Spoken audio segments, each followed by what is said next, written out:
Borussia Dortmund, we said, look, picking up where they left off in the groups, looked great. They played their old friends, Bayern Munich, in the quarterfinals.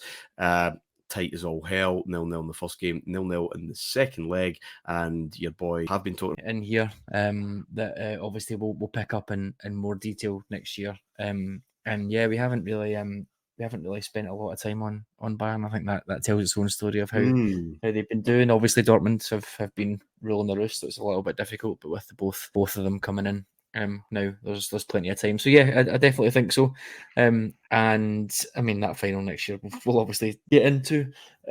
But there's lots of interesting points here, which I think is quite interesting, because when you think about German football, and we know that sort of Euro 2000 piece for them, and the whole revolution that they kicked off after that, it doesn't really apply to Bayern, because they still have a really decent team. So it's interesting to watch how all that will evolve. Yeah, I know. So digging into how that, I mean, in my head, I think German football was just rubbish in the year 2000, because they didn't do very well. They kicked off the whole reboot type thing in there. So it's going to be interesting to chart that through the early years of the 2000s as well. So yeah, good to introduce Bayern, and we'll definitely dig into them more.